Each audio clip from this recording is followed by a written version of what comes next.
Christmas. Hope everybody had a good break. I did. Time to get back to work. We've done that since the night of the 26th. There's not a whole lot to say about Missouri that hasn't already been said about that game. And they outfought us, they outcompeted us, they out-toughed us, and we were very aware of that. Guys were not pleased. I'll use that word. I think with the effort that and the tenacity with which we played, very uncharacteristic-like. 16-second chance points was ultimately the difference in the ball game. Our first shot defense was terrific, maybe as good as we've had. We handled assignments well. The game took place when the ball was thrown up, and they hit us, and we didn't do we were not very competitive in terms of hitting back. And we can look at the offensive stuff, but when you miss 11 layups, and you turn the ball over like we turned it over, makes it very hard against anybody to win. And so we'll work to correct those things. We've continued to address some of those issues in practice. And now we get a North Carolina A&T team that is extremely athletic, probably the most athletic team that we will play this year. They're one of the top 10 teams in the country in block shots. They're up there in steals. They're a team that is going to play many defenses. They'll throw 5 or 6 different defenses, from presses to every zone, man. They'll get a couple of guys back who've been injured, or we're anticipating that in May and Quay Parker. It's a game that we got to be assignment sound defensively. We got to make things hard for them, and then we've got to handle the changing defenses that they'll throw at us. Let's talk about the third side ball reversal and how that looked on reviewing the Missouri game. Well, there weren't a lot of them. They did a very solid job. They hard hedged us, which we didn't handle very well. It doesn't matter how much time you spend on that, you still, when you're in that moment, have to understand what it's like to have 2 guys on you. So that detracted from our ability to get it to the third side a lot. And then it stuck. The ball just stops. And we've talked and worked a lot on that. The ball can't get to Kipper, the ball can't get to Georgie, and it's sticking because we're looking high-low all the time. It's the impatience that we showed in trying to do things too quick. Again, we're one of the most efficient teams in the country when we score under 10 seconds, and we're top 10. Our initial hit in the Missouri game was very good, and then we just stopped, and it started with the ball sticking at our trailer spot. So we've worked to try to address that, and there's nothing better than ball reversal, and we didn't have enough of it. How much does that affect Kofi's, or the ability to feed Kofi in the low post? Well, I think you look at our assist totals on the year. A lot of our assist totals are coming from the high-low situation, and a lot of them from Georgie. I think Georgie's got 2 or 3 times as many assists to Kofi as anybody else on our team. But again, it's something that as scouting happens, teams are taken away and teams are preparing for, and that's when you've got to make the extra and not try to get it on the first side or the second side. You've got to make a third or fourth side. Kofi's got to do his part. Kofi's still learning the game and learning how to keep contact and continually seal and not give up post-up position when he's got contact. And those are all growing things that a freshman, and especially one at his size, has never had to deal with. And, he's continuing to learn there. Can you talk about the opportunity on the glass? With as many guys as you send at the glass, if they're going to send 2 guys at Kofi, it would seem like there's opportunities there for others on the floor. Yeah, there's a reason Allen got 6 of them. Right. He went. Kipper's averaging 1.3 rebounds a game. A guy is a sophomore that averaged 6 or close to it. And, we talked at length about that. Georgie's got to continually go. We can't ask for the responsibility of Kofi just to be a one-man rebounding team.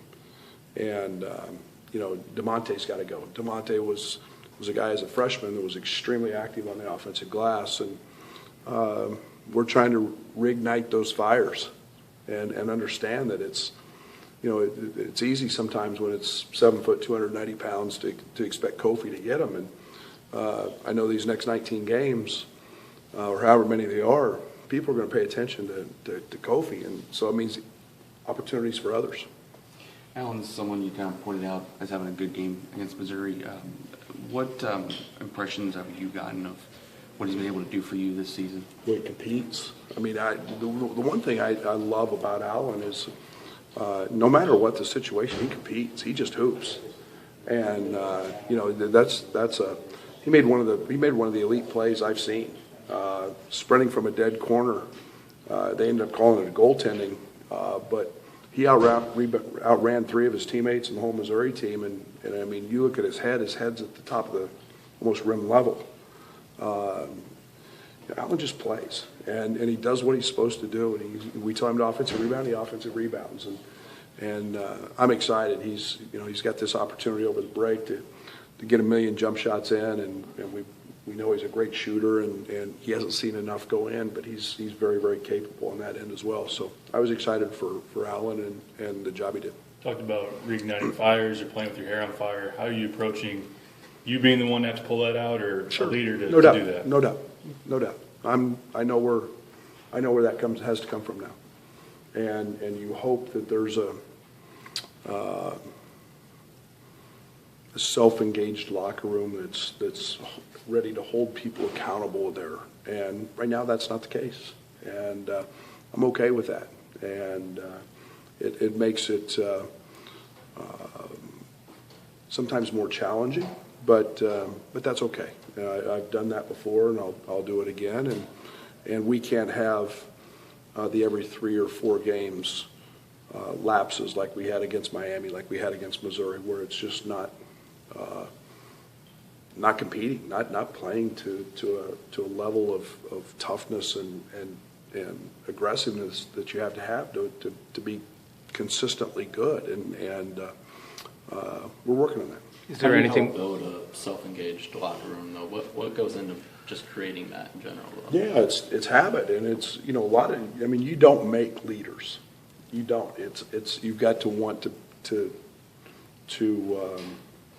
lead others, and sometimes it's we have enough guys trying, I think, and yet it's there's a tremendous amount of discipline to be a leader, because you have to do it yourself every day. You have to be accountable and responsible, and we're growing in that area, and sometimes it's really hard to lead when maybe you're not playing as well as you're capable of, or you think you should be playing, so you get down or a little frustrated. We have leaders in there, and we've just got to continue to grow it. And until then, I'll be that guy. Do the numbers from the perimeter statistically concern you at this point, or do you feel like that'll eventually turn around and even itself out? No, I think it'll turn around. I think that again, offense is a very fickle